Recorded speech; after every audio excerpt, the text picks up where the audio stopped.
Salam sejahtera Malaysia, berita yang menggemparkan buat seluruh rakyat Malaysia. Bagi yang baru sahaja melihat channel ini, jangan lupa bantu saya, tolong tekan butang subscribe, share, like dan komen. Bagi yang sudah lama mengikuti channel ini, saya ucapkan ribuan terima kasih kepada anda kerana satu sokongan yang anda berikan, satu subscriber yang anda berikan kepada saya adalah amat berharga.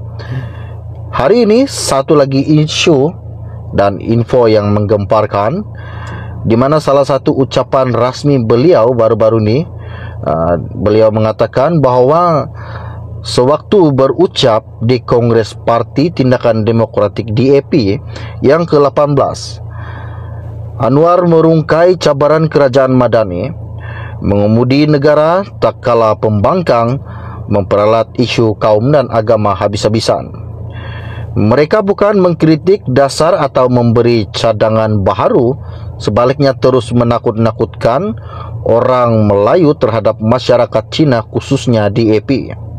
Namun saya, katanya Anwar, enggan bersikap defensif dan apologetik di hadapan teman-teman DAP, dan saya tegaskan bahawa parti ini mempunyai sejarah konsisten dalam menentang rasuah dan memperjuangkan hak golongan miskin serta menuntut kebertanggungjawaban dan ketulusan politik meskipun ditekan pemerintah dengan undang-undang yang zalim.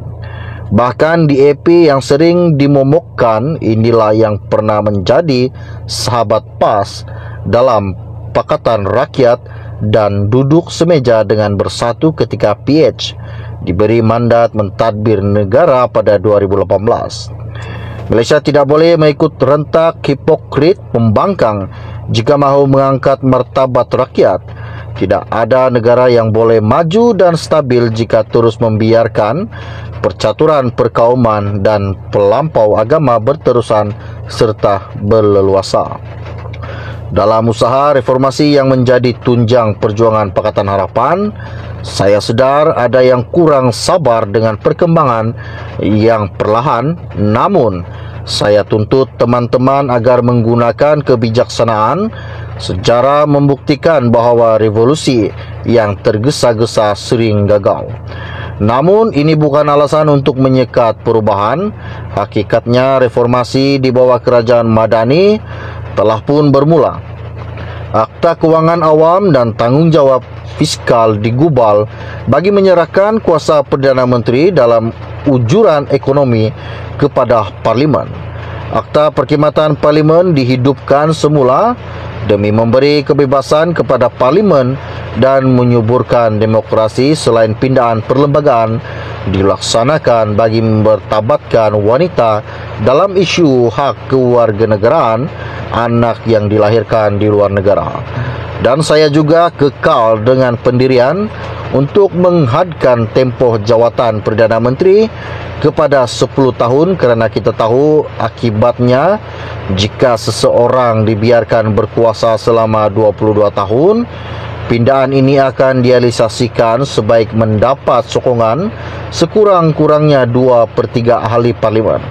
Saya memberi jaminan bahawa kerajaan Madani tidak akan berkompromi dalam mempertahankan dasar dan nilai perjuangan kita dengan membangunkan sebuah masyarakat demokratik dan adil di mana tiada sesiapa pun yang harus dipinggirkan atau diskriminasikan.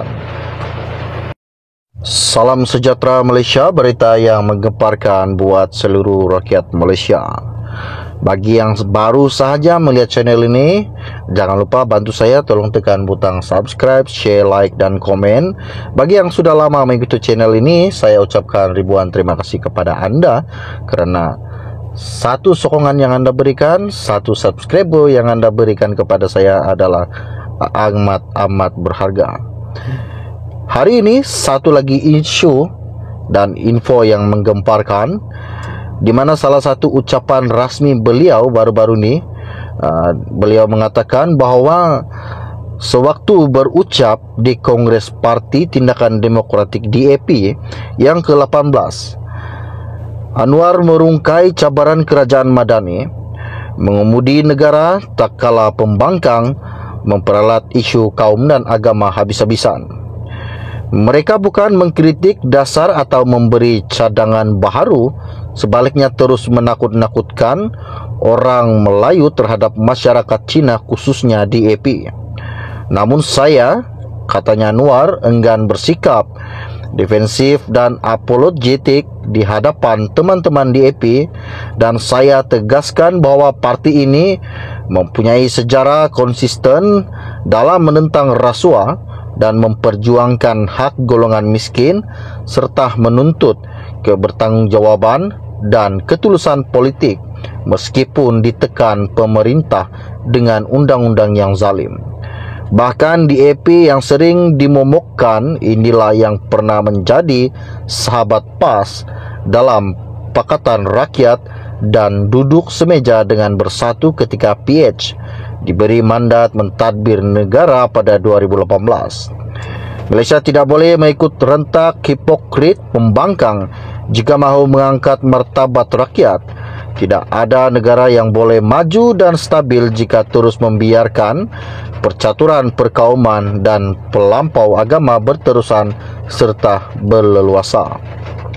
Dalam usaha reformasi yang menjadi tunjang perjuangan Pakatan Harapan, saya sedar ada yang kurang sabar dengan perkembangan yang perlahan, namun saya tuntut teman-teman agar menggunakan kebijaksanaan sejarah membuktikan bahawa revolusi yang tergesa-gesa sering gagal. Namun ini bukan alasan untuk menyekat perubahan. Hakikatnya reformasi di bawah kerajaan Madani telah pun bermula. Akta Kewangan Awam dan Tanggungjawab Fiskal digubal bagi menyerahkan kuasa Perdana Menteri dalam ujuran ekonomi kepada Parlimen. Akta Perkhidmatan Parlimen dihidupkan semula demi memberi kebebasan kepada Parlimen dan menyuburkan demokrasi selain pindahan perlembagaan dilaksanakan bagi mempertabatkan wanita dalam isu hak kewarganegaraan anak yang dilahirkan di luar negara. Dan saya juga kekal dengan pendirian untuk menghadkan tempoh jawatan Perdana Menteri kepada 10 tahun kerana kita tahu akibatnya jika seseorang dibiarkan berkuasa selama 22 tahun, pindahan ini akan direalisasikan sebaik mendapat sokongan sekurang-kurangnya 2/3 ahli Parlimen. Saya memberi jaminan bahawa kerajaan Madani tidak akan berkompromi dalam mempertahankan dasar dan nilai perjuangan kita dengan membangunkan sebuah masyarakat demokratik dan adil di mana tiada sesiapa pun yang harus dipinggirkan atau dikriminasikan.